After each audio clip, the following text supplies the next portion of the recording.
So hello amazing people, this is Arpit Jain, happy for ever spoken English classes. तो दोस्तों, आज मैं आपको एक जो रूल बताऊंगा वो आपका होगा पास्ट की हैबिट बताने के लिए।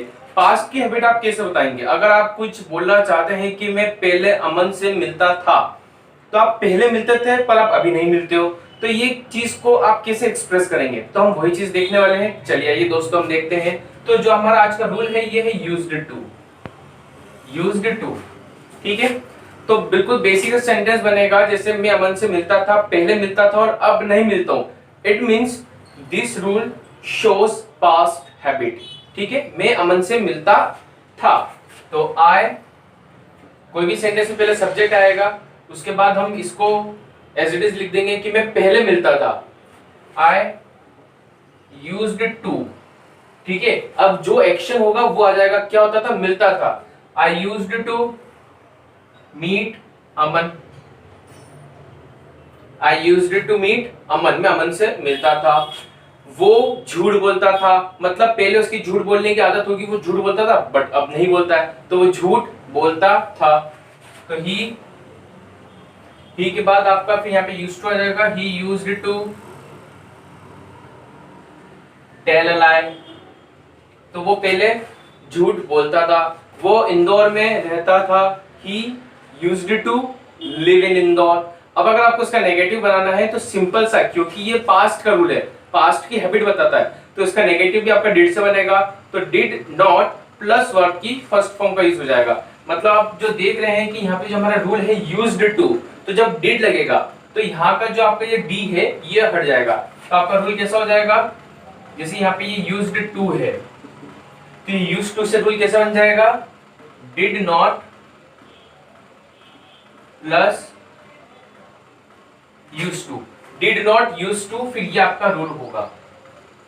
चलिए आइए तो कुछ नेगेटिव देखते हैं। जैसे एग्जांपल, वो अंग्रेजी नहीं बोलता था, वो पहले नहीं बोलता था बट अब बोलता है। तो जो सिचुएशन पहले है वो वैसी अब नहीं है, कोई उसकी अपोजिट हो जाएगी। तो वो अंग्रेजी नहीं बोलता था, तो कैसे बोलेंगे हम? तो ही, अब यहाँ पे पास्ट है तो डिड नॉट लग जाएगा, ये हमारा यहाँ लिखा है, he did not used to, did not used to पूरा एक साथ आ जाएगा, he did not used to Angrezi नहीं बोलता था, अंग्रेजी बोलना speak, he did not used to speak English, he did not used to speak English, ठीक है। चलिए एक सेंटेंस और बनाते हैं कि अमन चाय नहीं पीता था, पहले नहीं पीता था बट अब पीता है। तो आप कैसे बनाएंगे? Aman did not used to, Aman did not used to चाय पीना take tea, Aman did not used to take tea. चलिए अब अफर्मेटिव हो गया, नेगेटिव हो गया, अब इंटरोगेटिव देख। तो इंटरोगेटिव में क्या होगा दोस्तों? आपका जो यहाँ पे डिड यूज हो रहा था, तो डिड आगे आ जाएगा। क्या अमन चाय पीता था? तो यहाँ पे डिड से सेंटेंस बनेगा, डिड से फ्रेम होगा, डिड आगे आ जाएगा। Did Aman used to take tea. अब यहाँ पे क्योंकि ये इंटरोगेटिव है तो आप यहाँ पे क्वेश्चन मार्क लगा दीजिए, ठीक है। क्या तुम इंग्लिश बोलते थे? सिंपल सा मैं आपके लिए पूछ रहा हूँ, क्या तुम इंग्लिश बोलते थे? तो यहाँ पे आ जाएगा डिड, और डिड के साथ यू आ जाएगा, did you used to speak English. अब आपको इसकी फ्रीक्वेंटली प्रैक्टिस करनी। क्या तुम चाय पीते थे? Did you used to take tea. क्या तुम स्कूल जाते थे? Did you used to go to school. तो आप पहले डिड के साथ यू की प्रैक्टिस करें, उसके बाद आप ही की प्रैक्टिस कर सकते हैं। जैसे क्या वह टीवी देखता था? Did he used to watch TV. क्या वह पढ़ाता था? Did he used to teach. इसी को आप शी के साथ भी प्रैक्टिस कर लें। आप किसी थर्ड पर्सन के लिए पूछ सकते हैं, थर्ड पर्सन प्लूरल के लिए, क्या वे इंदौर में रहते थे?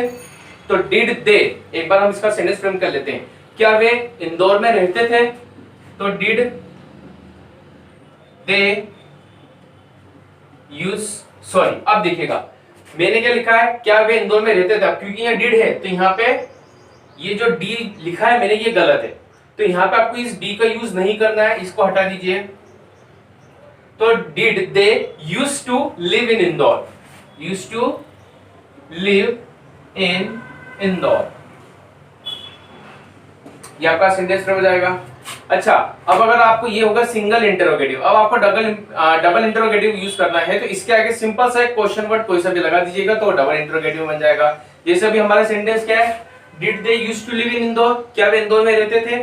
अगर आपको इसमें ऐसा बोलना है कि वे इंदौर में क्यों रहते थे, क्यों, तो सिंपल सा इसके पहले आप वाई लगा दीजिए,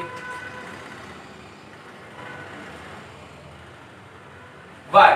So why did they used to live in Indore. मैं आपसे पूछता हूँ कि तुम इंदौर में क्यों रहते थे, तो यहाँ पे आपका सिंपल सा दे की जगह यू यूज हो जाएगा। ठीक है, क्या लिखा है, why did you used to live in Indore, तुम इंदौर में क्यों रहते थे। चलिए हम ऊपर भी देख लेते हैं कि did you used to speak English, क्या तुम अंग्रेजी बोलते थे। आप अगर आपको नॉर्मल बनाना है कि तुम इंग्लिश क्यों बोलते थे, तो आप why लगा दीजिए कि why did you used to speak in English, Why did you used to speak English। या फिर अगर आप ये भी बोल सकते हैं कि तुम इंग्लिश कैसे बोलते थे, तो कैसे के लिए यहाँ पे सिंपल सा आप why हटा दीजिए और यहाँ पे आप how ले आइए।